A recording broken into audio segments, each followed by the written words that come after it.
I'll get you one. I'd like to welcome everybody to Let's Talk Racing tonight. We already have Bill Mullis on site with us here. How you doing tonight, Bill? Fine, how are you? We got Collin Brown, Gerry Rosser, myself, Roger Brehm, and Al Pearce in the background here. He brought along a quarter to put a couple of cents in every once in a while. Staying out of sight. Staying out of sight, hanging out. So, Bill, are you ready for this coming weekend? Yes, sir. What do you think it's going to be? I think it's going to be, I'm hoping it's no rain and some really good racing, Roger. I mean, you know, the K&N Series has been really good racing at Langley Speedway, and it's just exciting really to bring racing that level back to the Speedway nowadays, you know, and I guess, you know, we've been at it a few years now, so we worked the kinks out. The things we didn't know how to do, we do know how to do now, and so we're just really excited to see the series come back around to Langley. Now, you have them, what, twice a year or just once a year now? Just once a year. Once a year? Mm-hmm. I noticed that there's going to be a couple of the guys that are regulars at the track are probably going to be racing. Some of the other guys I've seen that are running late models for the Combine D4D, one of those guys is going to be racing. He's going to be on later on, Collin Cabre.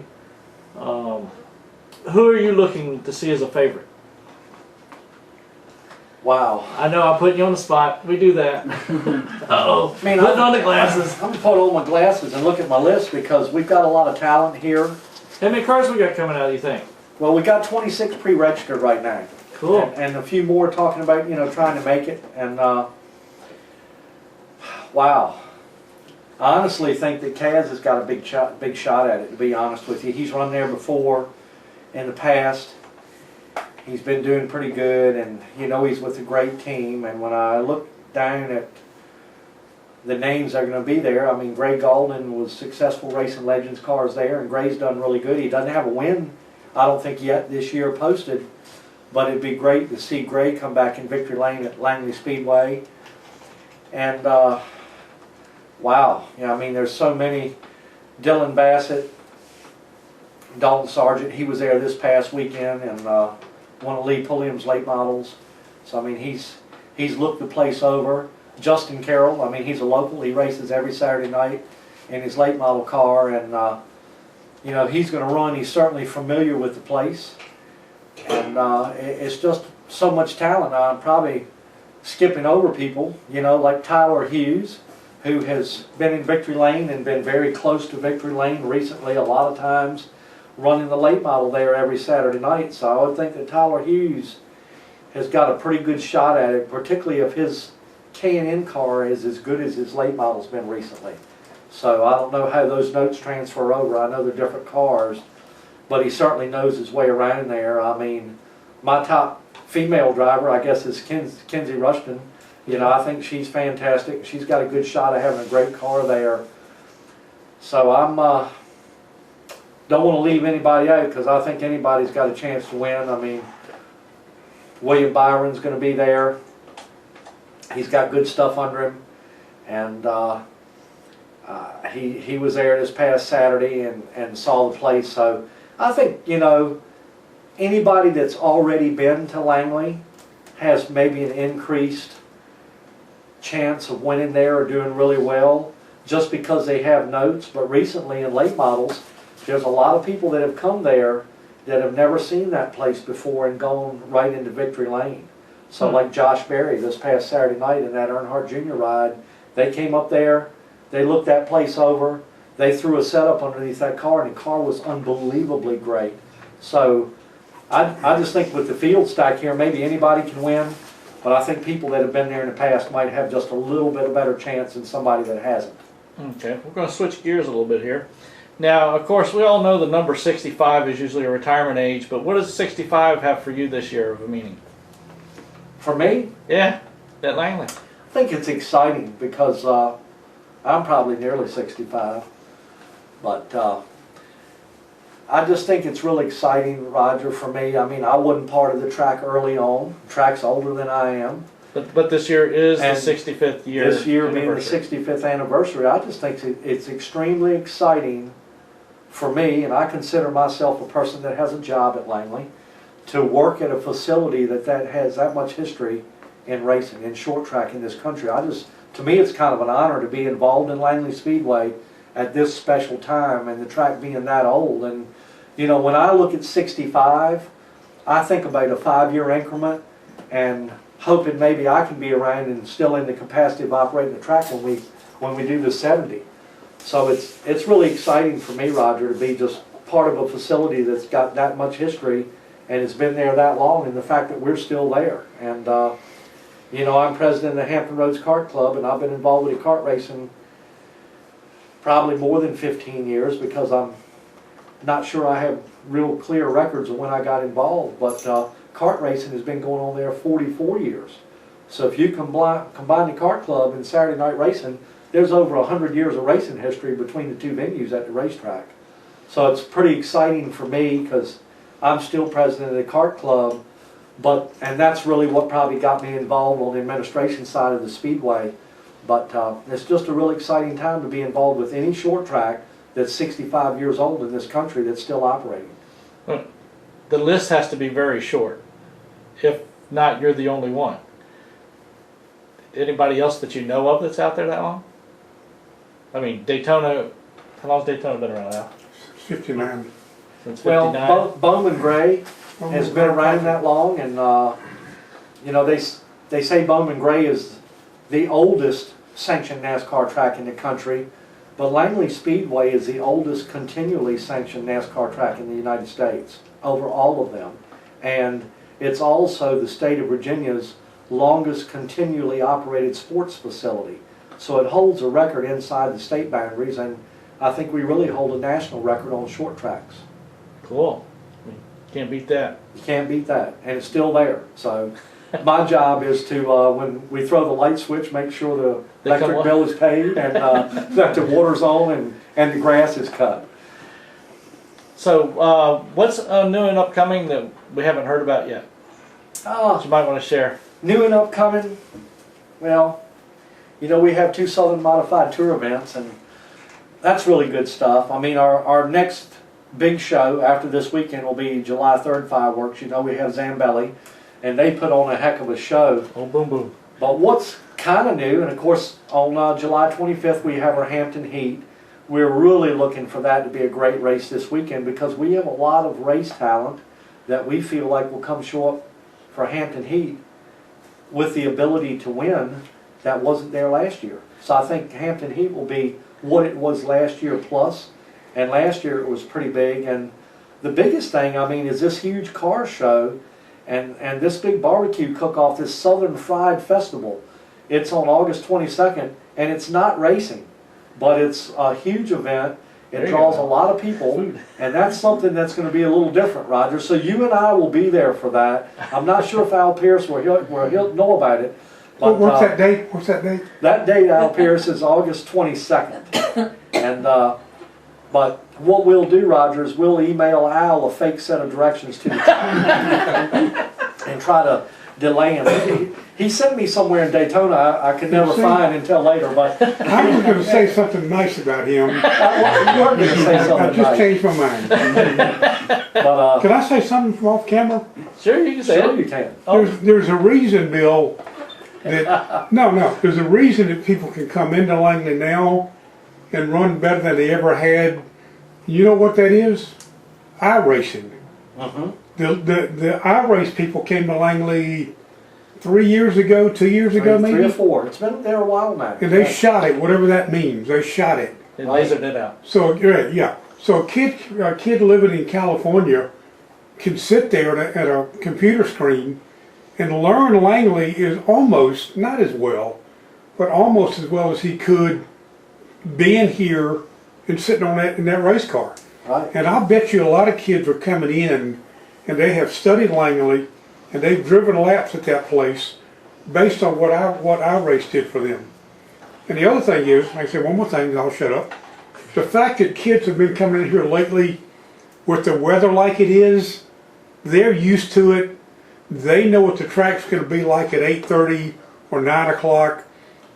Other people may come in this weekend for the first time, and they'll be really good at 5 o'clock or 6. But at 8:30 or 9, when things have changed, that's when your guys that you mentioned will probably do well because they know what they're going to be facing. Right, they know that place is going to tighten up when the sun goes down. Exactly. And then I want to go back into what else we got going on. NASCAR Wheeling Southern Modified Tour Race on September 5th. That's big. You know, I love the modifieds. It's been really great to be able to bring that Southern Modified Tour back to Langley Speedway. And I want to thank NASCAR Daytona Beach, particularly George Silverman, Bob Duvall, Kevin Nevelainen, and the crew in NASCAR for helping me do that. And September 17th, Sam Hunt in concert.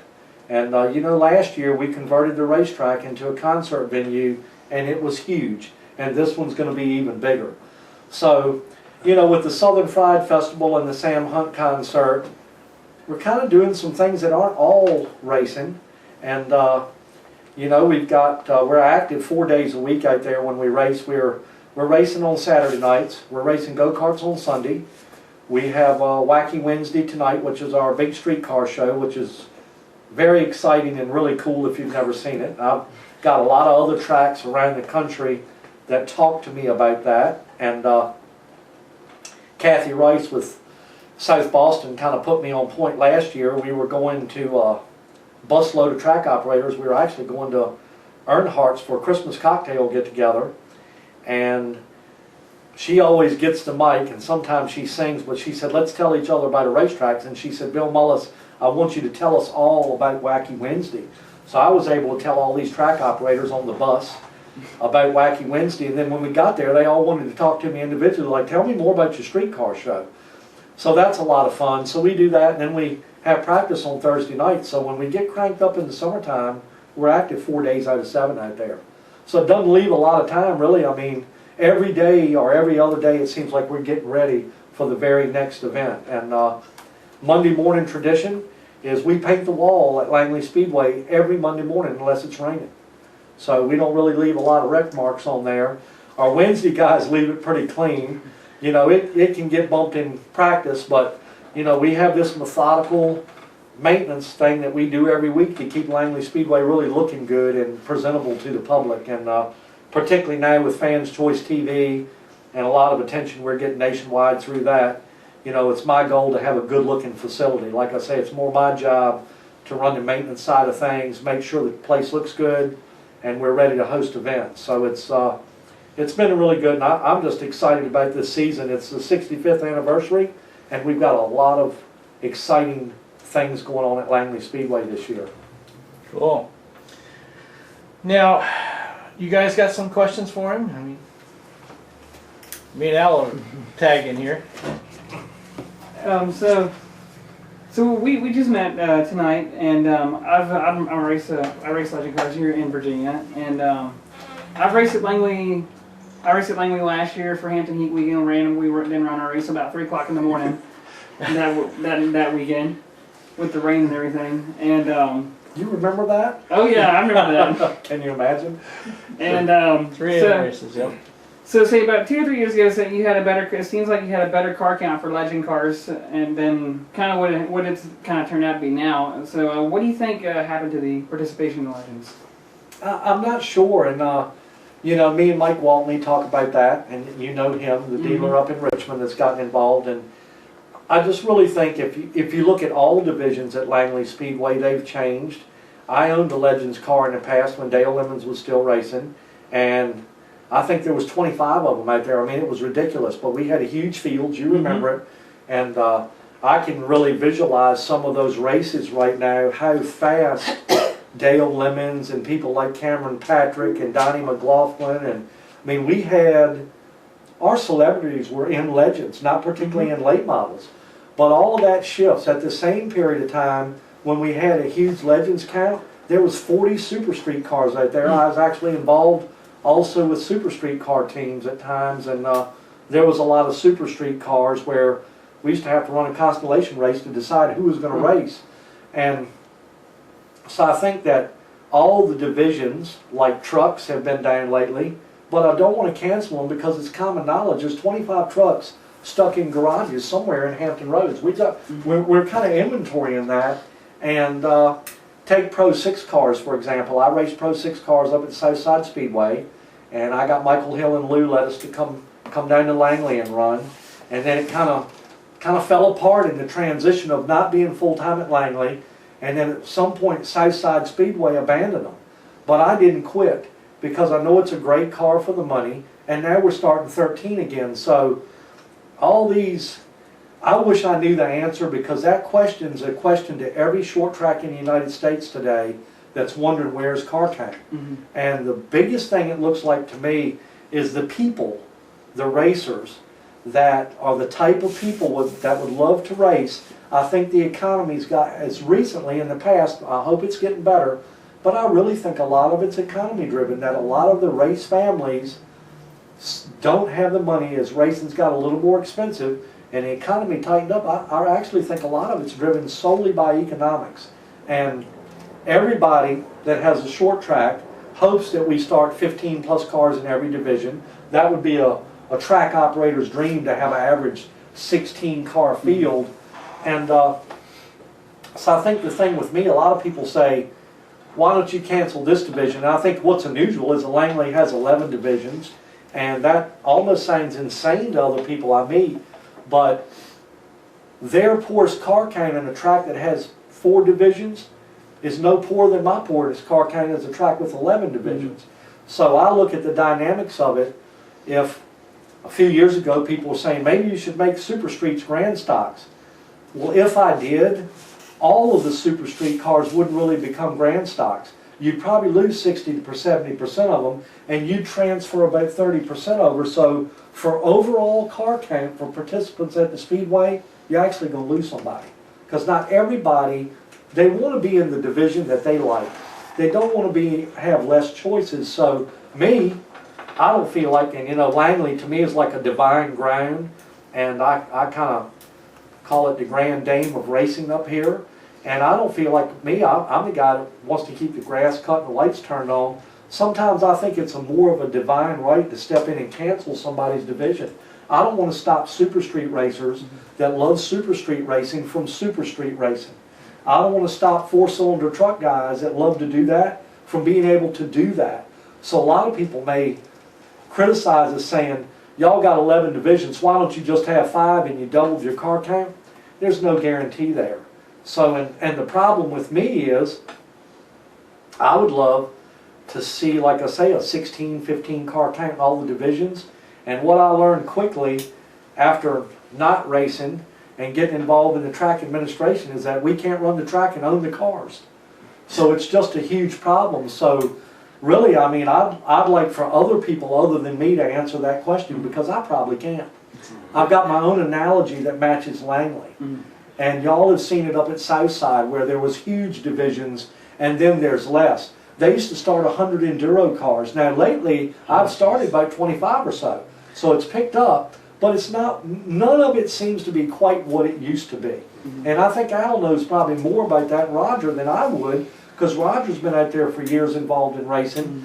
He's seen all these divisions, they kind of migrate up and down like stock market. And it does the exact same thing in the kart club. We've got a huge influx of young kids.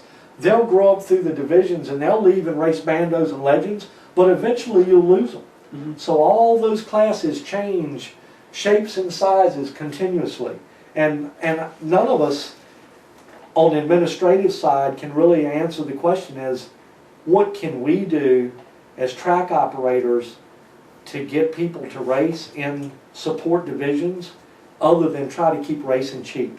And that's one of the things that I did at Langley, is I've got a Hoosier franchise for selling Hoosier race tires, and I could be greedy and try to sell all the tires I could sell and not have tire limits. The late model guys have to have 4, so they get 4. Modified gets 2, and everybody else is on a 1 tire rule. So instead of me saying I'm going to sell all the tires and ignore the racers, I've stepped up and said I'm going to limit the tires that I actually sell and try to make it more affordable. So I think really the key for the short tracks for me is look at racing, make it more affordable, and quit letting the rules migrate anywhere on paper if it's going to cost any money. So one thing that I tried to do at Langley is get the 1 tire rule in. We spent a lot of time meeting with divisions in the spring of the year over at Anna's and having meetings about what do we want in rules? But we found out that any change is going to cost somebody money. So I decided, why don't we just freeze the rules, make sure they're all right with the people racing, review them and look at them thoroughly, but then just stop it and freeze them. So there's no migration and there's no cost. If you raced your Super Street car last year and you didn't race at the end of the year and you want to come back 3 races in this year, car's still legal. Nothing changed. So I think that's the most important thing we can do, is put a wall up against migrating toward more spending and try to make sure we don't spend too much money racing. Because as soon as if you increase the tires availability, I mean, I used to remember guys would come in and buy 2 sets of tires, and they would come and practice on one set and then race on the other set, and then there are teams that can't afford 8 tires at a time. So you've got a good idea, you know, kudos to you guys, you know, keep the pricing down some way, and tires is a good start because that is a large expenditure. Like you said, keeping the cars the same rules for the following year works great.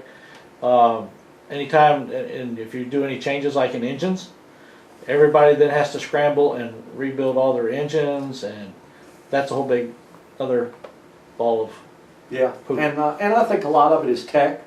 If you have tech that's kind of loose, that cars will migrate through the gray areas in the rule book to an area that always costs more money. So tech is a double-edged sword.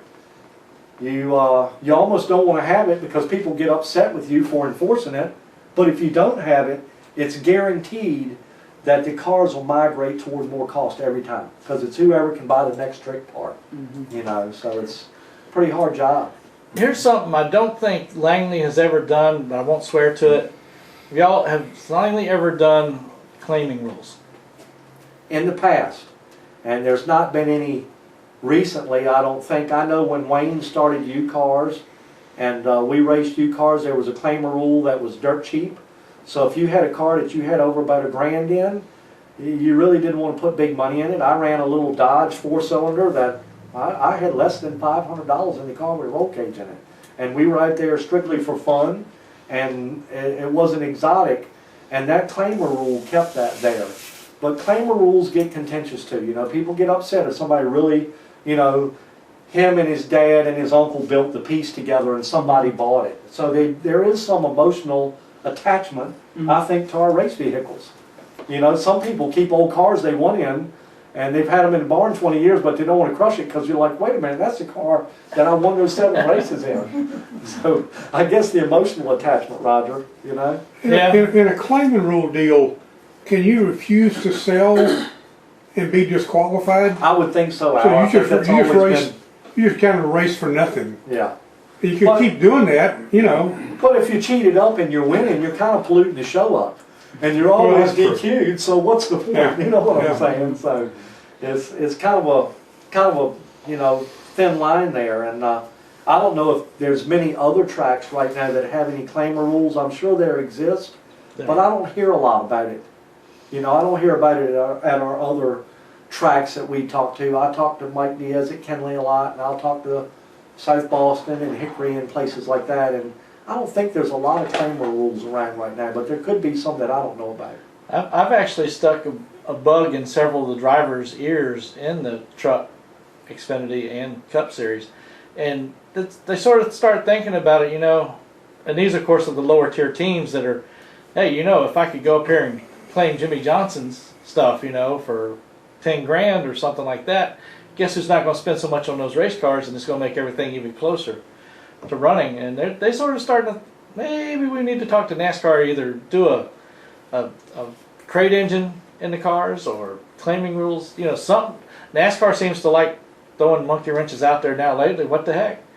Yeah, it might be the way to go. And I bet you that would be, you know, a contentious argument if you went into wanting to claim an entire car, because you used to be able to go buy an entire car that somebody raced on a cup circuit. You can't even do that anymore. There's so much engineering in them, they put them back in the shredder. You can't buy a used piece that I know of. That's all that's changed. And when you got an organization that's got 200 engineers working there, they're really not going to give out all that technology, even though the cars are supposed to be very much the same. There's a lot of engineering and thought process behind those things. Gerry, as a race fan, got anything for him? The only thing I was really curious about, have you ever had any really serious injuries at Langley? Where somebody was just, Did you read the newspaper last Saturday? no, I didn't. I don't read the paper at all.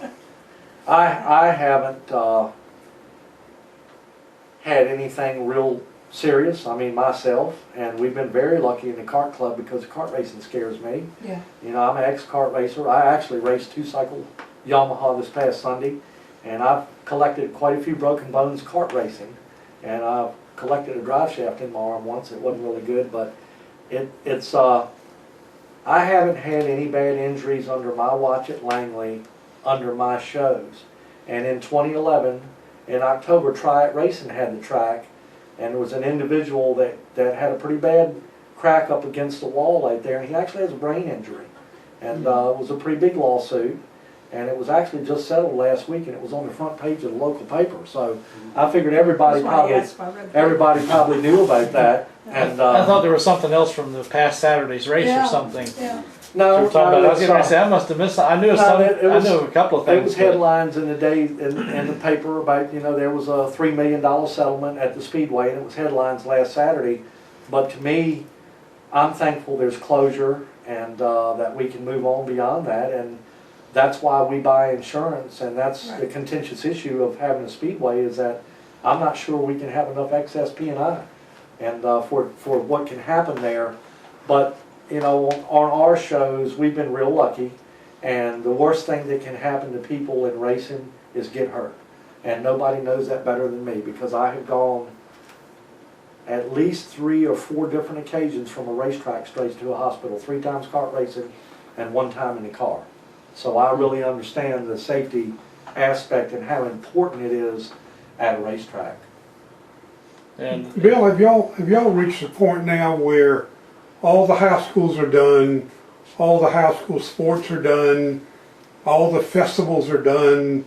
From now on till Labor Day, y'all pretty much got the market cornered on the entertainment. In other words, there's no more.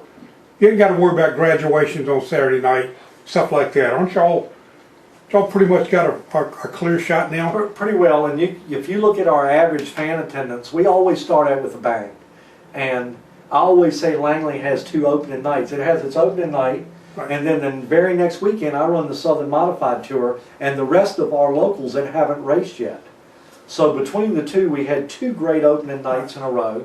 4th of July is always big, but right at the end of school letting out, graduations, kind of the summertime season kicking in, we always have that lull in attendance. And one thing that happens, we keep attendance records and we keep weather records. And the biggest enemy we have that thumps fan attendance is the weather. If it rains locally on Saturday afternoon at 3 o'clock, even if it didn't rain at Langley like was this past weekend, I was at home at 4:30. It was pouring at my house. I called Chuck and I said, "What's going on?" He said, "It's sprinkling." We're fine. I said, "Okay, I'm coming that way." The biggest thing that we see that affects us locally is weather, but we do have that slump. But you got to remember, Al, all the activity's not over in Hampton Roads. You can look in the Friday entertainment section, and every Friday night, a lot of Saturdays, all these municipalities and city centers have entertainment. So it's kind of a double-edged sword here. Langley Speedway is located where we have great sponsorship, because there's a lot of industrial businesses around here that participate and support us in the racetrack. And but there's a double-edged sword. We also have a lot of people in the entertainment business around here. Most of them now are the municipalities and the city centers offering free entertainment. So there's a lot of entertainment competition in this area.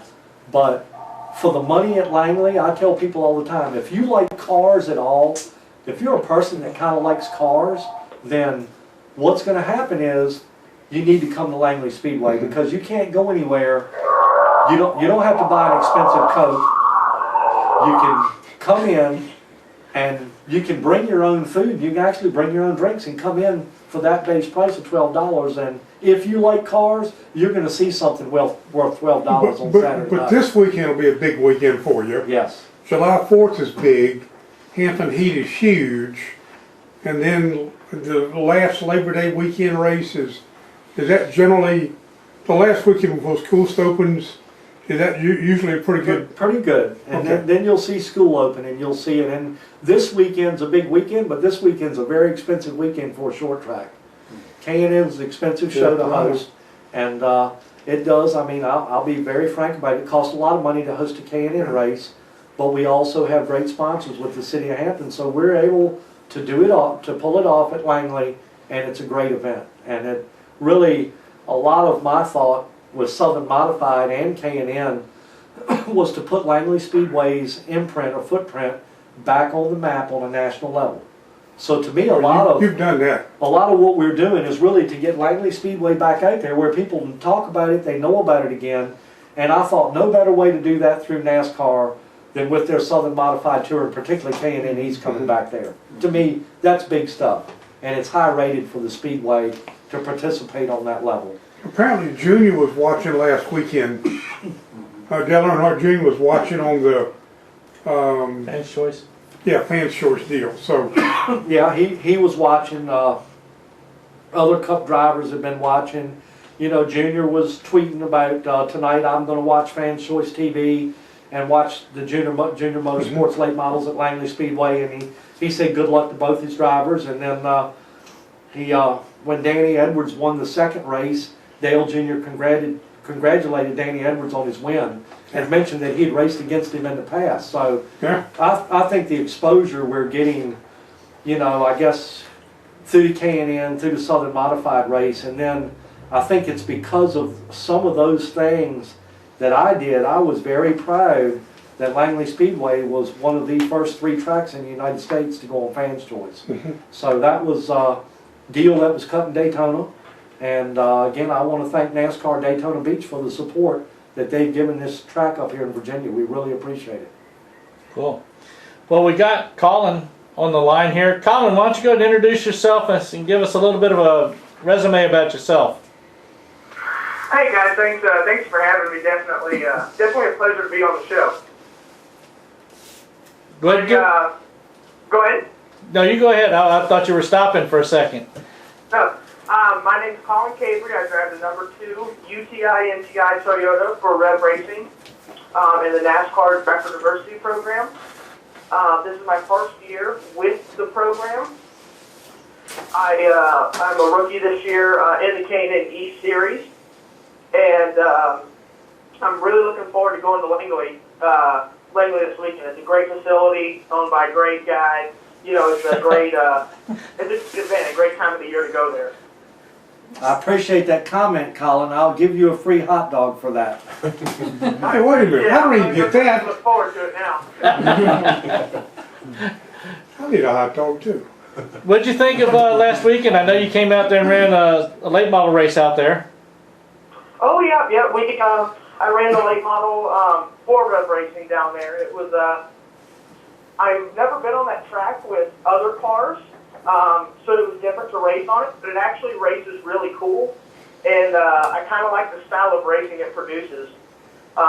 Especially, it's got to be fun for the fans to watch. You know, it seemed like there was a lot of side-by-side racing, or at least I was side-by-side with a lot of people. So it definitely seemed like it's going to be a good show this weekend. We came away with 2 top 10 finishes, which isn't bad. It was a pretty stacked field. You know, we had a lot of talent, a lot of great race cars. But we came away with 2 top 10s, and we're happy with that. A little damage, but nothing that can't be fixed. Cool. Yeah, I was catching the first race, and Natalie, I think it was the last lap, I was down in 1 and 2, and she was getting down up underneath you and pushing on you pretty hard. Yeah, we had a restart where I don't know if the leader checked up the field coming to the green, but William Byron was in front of me, and he hit the guy in front of him, and then I just came in and drilled the back of his car. And it completely pushed the hood up, so I couldn't see. And we all later found when we came in, we had braking fluid leaking all over the left front tire. So I was just trying to hang on. And of course, it's always a little bittersweet when you can almost edge out your teammate for a position, you know. Yeah. Cool. All right, hey, Collin. This is Collin Brown, local legend car driver here in Virginia. Hey, how you doing, bud? Good. How are you? Good. How has being with Rev Racing helped you in your advance in your career? Well, it's a great opportunity, and we're very blessed to have it. It's basically taking me to a level where my parents couldn't afford. We can't buy a ride in a K&N car or buy a late model ride. It's allowed me to further my career truly based on talent and of course my Spanish background helped me get into the program. But other than that, it's helped me tremendously. The guys at the shop are great, and I'm learning more every week, every race, because I'm running the late model and the K&N car both. So it's definitely, I'm racing every weekend now, so it's definitely helping me progress as a racer. I came from the dirt. I came from dirt sprint cars. So this is kind of new to me, as this weekend's probably going to be my, I believe, 9th stock car race ever, and 5 of them have been K&N cars. So it's definitely a big learning curve, but Rev Racing's done a great job of helping me get through the struggles. Langley. Yeah, How has racing midgets on dirt and asphalt helped you in the K&N Pro Series? I grew up on the pavement. Not many people know that. I grew up on pavement racing pavement sprint cars. So it's not totally new to me, the pavement. But I will say when we left pavement to go to dirt, that was 180 degrees opposite. So we're basically, to put it in a sense, it's kind of helped my car control out quite a bit. It's when the car gets a little sideways or somebody's leaning on you and making the car loose, it doesn't really alarm me as bad as it would as if I had raced asphalt, the whole time. So I believe that definitely helped me out in that sort of sense. And have you used the iRacing to practice with for Langley? I'm sorry? Have you used the iRacing to help you practice for Langley? Yeah, we actually had a session at the Combine too. The iRacing is a great program. I'm sure you've been on it. But it definitely helps you learn the track, especially in the late model. I feel like their late model on iRacing is really, their late model stock is really comparable to a real late model stock. So I've definitely been practicing on there, just learning little critiques about the track. Of course it's not going to be, the full experience, but it's definitely a great help. What is your long-term goal participating in motorsports, and where do you want to be in 5 years? Let's see. My long-term goal would be, of course, to make it to Cup. That would be, the ultimate goal. In 5 years, I either want to be racing in the Camping World Truck Series or the Xfinity Series. I know that that Cup is, a very elite group to get into. So I set my goals a little bit more realistic for right now. So in the next 5 years, I'd like to be racing a truck or an Xfinity car. How old are you? I'm 21 years old. 21, okay. Where's you from? Where are you from, hon? I'm from Tampa, Florida. I now live in Waxhaw, North Carolina, but I'm originally from Tampa, Florida. Oh, okay. What do you think of Jefferson Hodges? And this is Bill Mullis. I want to ask you to talk about Max Siegel because that'll get us all in trouble. We'll pick on Jefferson. How do you like being down there in Concord? Y'all have got a great race shop down there, and Jefferson has done a pretty good job down there. And I mean, it seems like that everybody that gets in the program really thinks a lot of Jefferson, and I'm sure that's probably the same with you. Absolutely, Jefferson is, what I like to call the man. He's, if you have any kind of problems, or any concerns, questions about, anything, he's great to go to. Also, he's a racer and he wants to see his cars up front, So if we, he's not gonna, get into us if, we tear the fenders off of it as long as it's up front, That's the one thing he likes the most. Out of, like anybody, but his car is to be up front. But he's a cool character.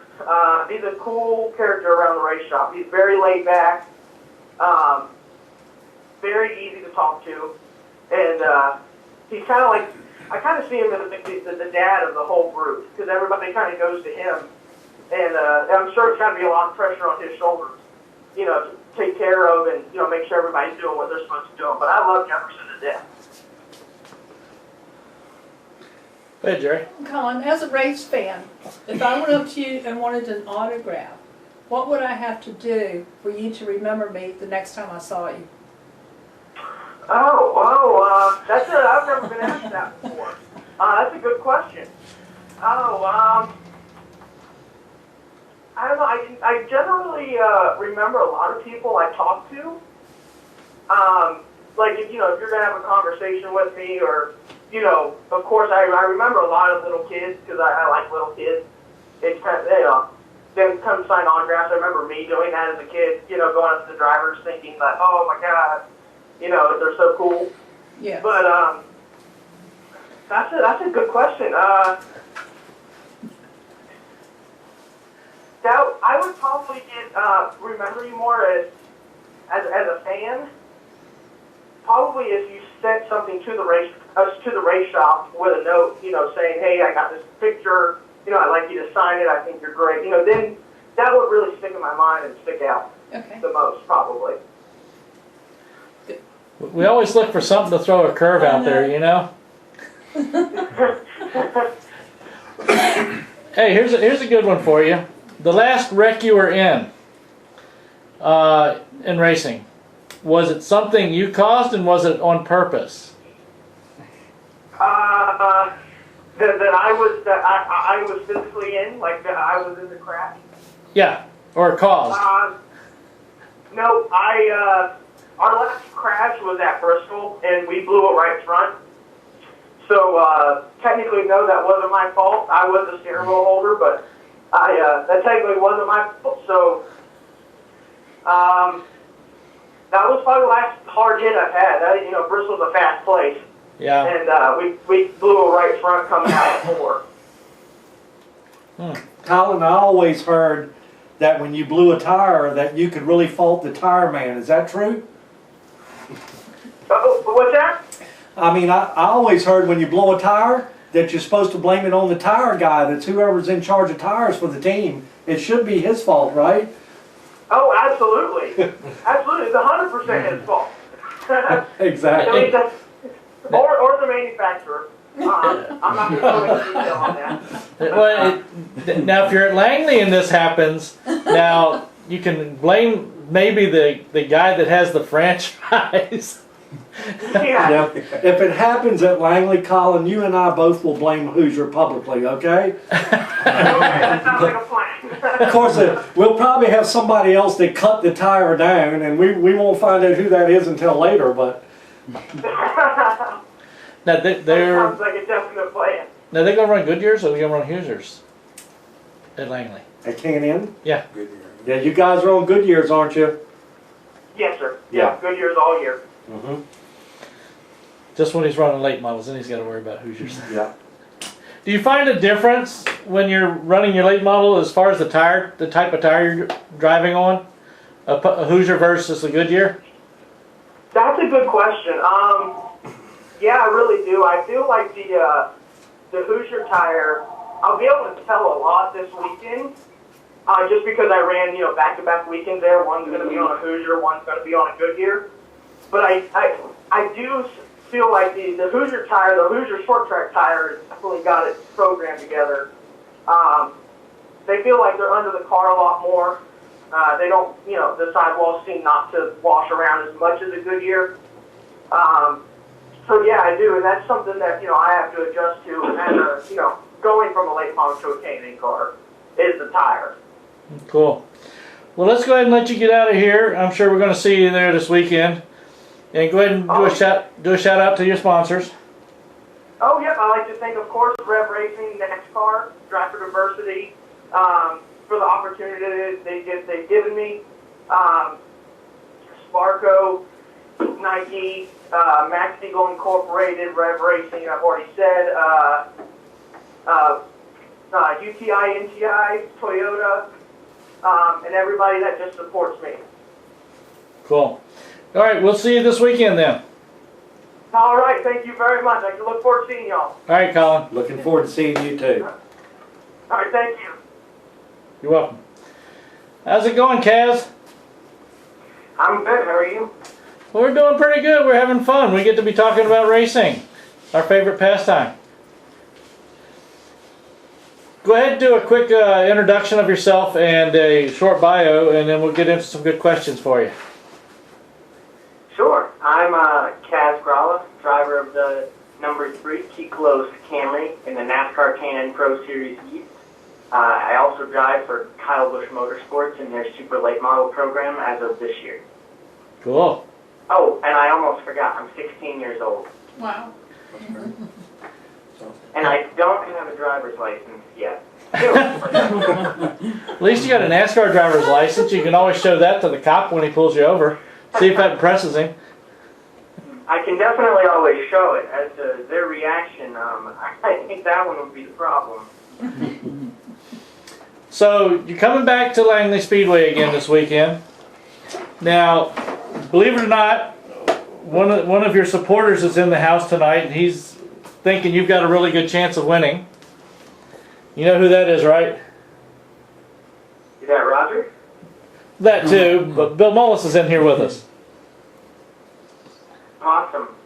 Well, I would have to agree. I think we have a chance at winning for sure. I mean, of course, you never know until the weekend really gets started, but Langley Speedway was where I scored my first ever top 5 in the K&N Pro Series East last year, as well as Ben Kennedy Racing, my current team.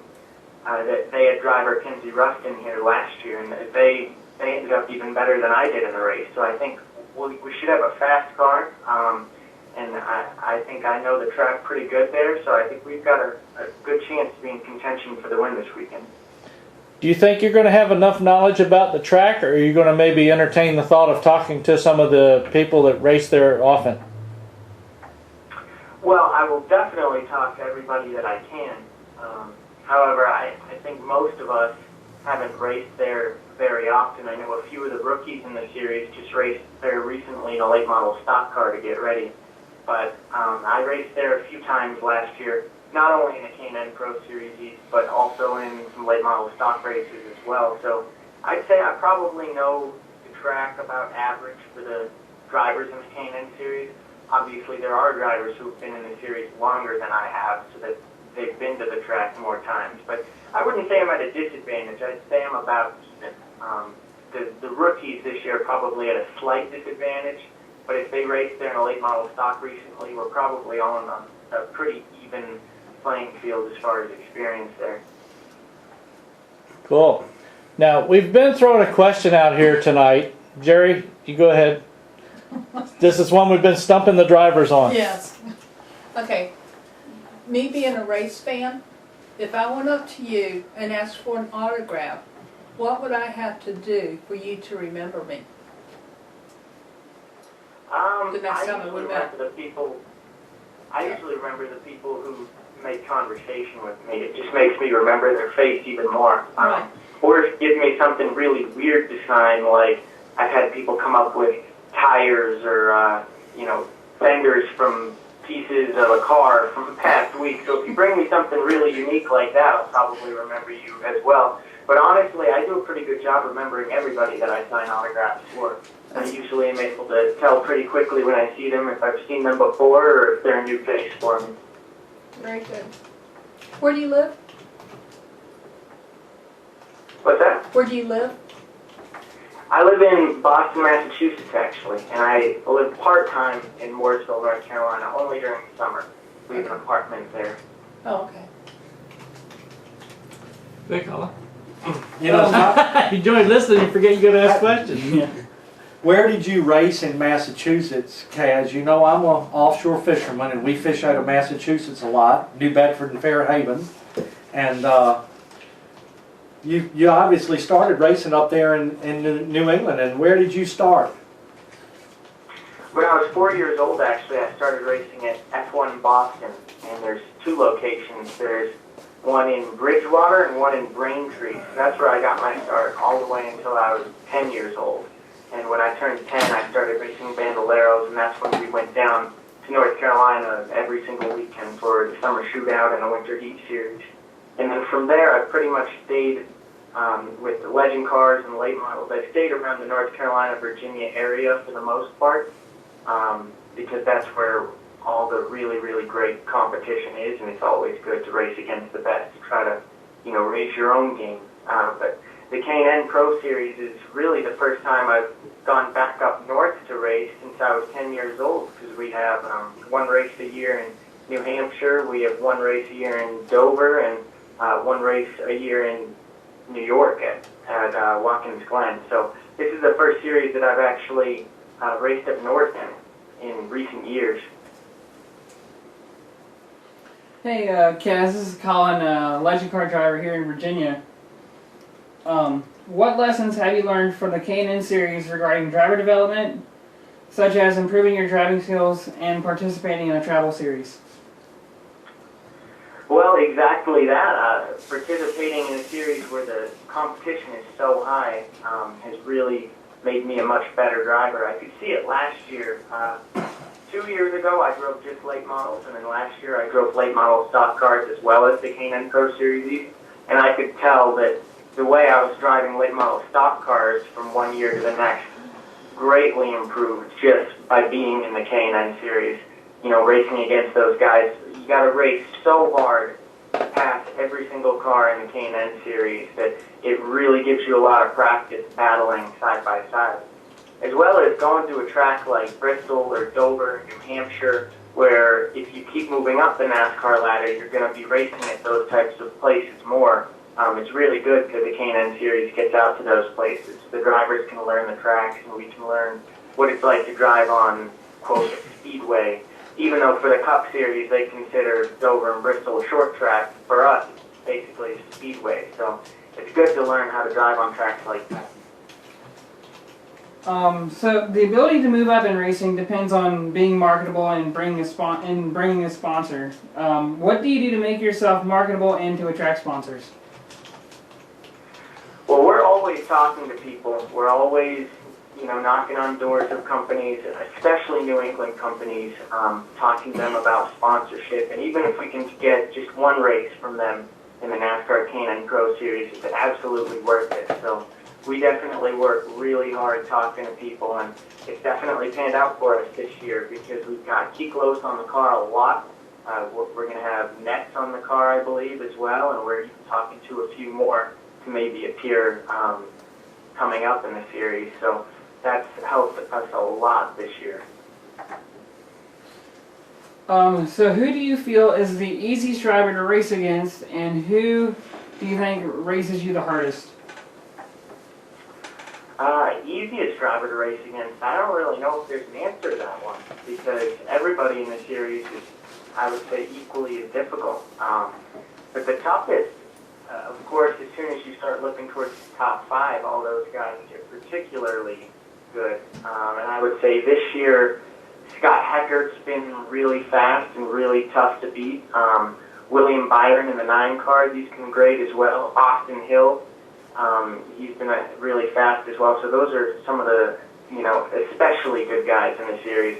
But honestly, there's not a bad driver out there. Everybody out there is capable of running up front in a late model race. So I think that makes everybody out there pretty darn good. What current or past racers do you look up to and try to model your career after?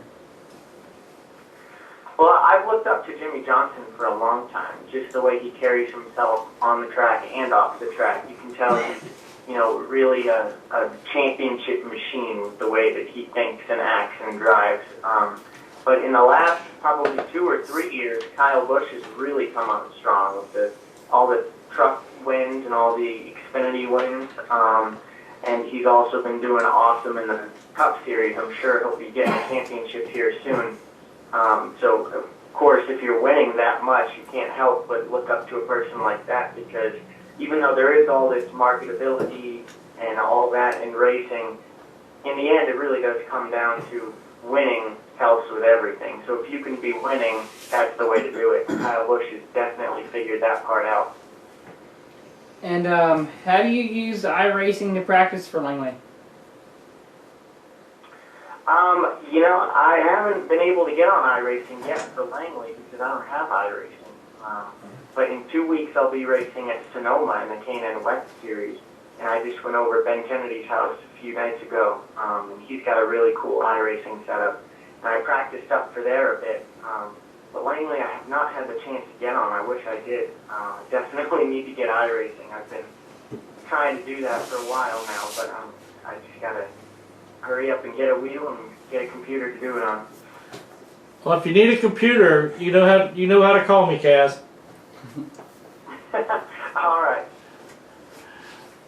Well, let me go ahead and let you get going. Go ahead and thank your sponsors. Well, I got to thank Keep Close, Toyota Care, and Toyota for all their support. Of course, I got to thank my parents as well for letting me do this crazy thing. And I got to thank Ben Kennedy Racing and Kyle Busch Motorsports. Cool. Well, we will see you this weekend then. All right, I'll see you there. Yeah, give me a shout when you get in. I will. All right. Looking forward to seeing you, Kaz. And the best place for you and I to meet late Saturday night is in Victory Lane. Oh, that's a good one. Sounds good to me. So if you get there, I will be there to visit with you. Good deal. Looking forward to seeing you there. I'm looking forward to seeing you there too. All right. Talk to you later. See you guys. Thank you. You're welcome. Bye. Any wrap-up stuff for over there, Bill? I just think it's, you know, talking to these drivers kind of elevates the excitement of who's coming, and there's so many people involved in racing. The families, I mean, this guy's from Boston and he's been racing down here in the South, and a lot of us down here in the South think there's no racing in New England, but we know that's not true. There's a lot of racing in New England, and it's just amazing. You know, the families are all over the country. A lot of these kids go south when they're really young and get involved in great teams like Kaz is, and I just think it's pretty phenomenal, you know, that all that comes together and creates such a great race show. And there's so many people involved, and I just want to thank you, Roger, for letting me be on this show, and thank everybody that supports Langley Speedway, and hope we have a great race weekend, and I'm sure we will. Definitely. Well, we enjoyed having you on tonight. Did you bring 10 pounds of scallops for us all? No, but I can get you 10 pounds of scallops, and they're not very far from here. I have to tell you about a friend of mine. You may even know him. He passed away probably about 3 or 4 years ago. He was a scallop boat captain. He lived out in Yorktown, and every time he wanted me to come over and see him, he always had 5 or 10 pounds of huge scallops always waiting for me. Now, who was he? Oh God, now I'm gonna have to think hard. Danny Barnes? No. He went in for a hip surgery at the hospital, and something screwed up, and he passed away at the hospital. That's rough news right there. And he had told me he actually held the record for the most pulled in for scallops, for monetary wise. He might have, but that record's probably been broken. Probably. It may But back have been shattered then, in the last few years. I wonder if they got Yeah. scallops at the place across the street. I bet they do. It's a buffet place. What they got scallops? Stops. Why don't we go see? Sounds like I'm being sold down the road, Roger. I'm looking at say, You know, and I do want to kind of personally thank Al Pearce. You know, he has done a lot for me behind the scenes. He was at my side this year. I was in the hospital in March. I had a very hard time of it. Al Pearce came to my house more than one day to see me and help me through some racing things that I was faced with, and just big decisions in my life. And I just want to thank, you know, guys like Al Pearce being out there. And a lot of people don't know it, but if you need him and you're a race person, you can call him and he'll talk to you, and he's got a lot of good advice. You also need to thank Chuck Hall. Well, We know that. everybody knows, I mean, I wasn't really gonna do a Langley advertisement, but I couldn't operate, You're here, do it. I couldn't operate Langley Speedway without Chuck Hall. And y'all know he's fantastic.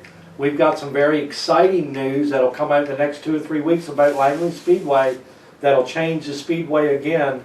That'll make it a first probably for short track racing speedways in the country. And we're working on that as we speak. And it's not my announcement to make, so I'll wait for Chuck on that one. But we'll You have a can tell press us, we release. won't tell anybody. We'll have a press release coming out soon and some new information. And that's exciting. And so I really want to thank Chuck, because Chuck and I are a very good balance. I honestly believe he's the best short track promoter in the United States today. And I'm very blessed to have him. And I only knew him because I raced there. And I knew how good he was when I raced there. And I really want to thank Chuck and all my staff out there. It takes 50 people to run the racetrack on Saturday. So if y'all had to depend on me to do it, nobody would race. And if I had to do it by myself. And Langley's a special dynamic. I race there. I race Southampton Motor Speedway, and I race Southside in Richmond, and I race a few go-kart tracks around. But it's a special place, and I've always viewed Langley, honestly, administratively through the eyes of a racer. Not really, you know, somebody that just got in it to be in a business. I mean, I stayed there for my kart club kids and for the people that race there. And I think my theory in racing these days, and Mike Diaz and I at Southern National were just talking about it this afternoon on the phone, the most important people in my life today, they're all racers. Because without racers, you don't need a speedway, you don't need sponsors, you don't need promoters, you don't need anything. And you can take a racetrack like Langley anywhere and you can promote it all you want. And you can buy television, and you can buy radio spots, and you can jump up and down on the corner and hold signs, and you can attract people there. But it's like a restaurant that advertises a great steak. Once they come in a restaurant, the steak is your venue. At my racetrack, the steak is my show. It's my race show. So I can advertise all I want, but when you get there, if I don't have a great race show, you might not want to come back. So I depend 100% of my lifeblood in racing is the race community. So to me, every racer that enters Langley Speedway, whether it's an enduro driver, a champ car driver, or Greg Edwards or Danny, or a great late model racer, they're all absolutely of equal importance to me, because without the race community, you have no show. And when you have no show at a racetrack, you have no facility, and you have no meaning of life. So to me, it's kind of a deep subject. I get, you know, almost emotionally tied to my race community, but I can honestly tell you that I don't have favorites at Langley Speedway, and you don't have to come there and race against the administration. Now, you might have to get through Tech and get through Shane and the boys and Brian Crawford. That's but a whole nother story. You don't have to come there and race me. And you know, I saw a lot of short tracks in the past that had a little bit of politics, and some of the racers just didn't feel like that everybody was on an even playing field. But I can guarantee everybody from the bottom of my heart, when you race at Langley Speedway, you don't have to race against Bill Mullis. I want everybody to race. I want everybody to win, because it is a very special feeling to get in victory lane at Langley Speedway. I had that privilege a few times in my life on Saturday night, and it's really a special place. But number one, without the race community, there's no racetrack. So the racers are always the most important people. Well, with that, we're going to wrap it up, and we'll catch everybody next week on Let's Talk Racing.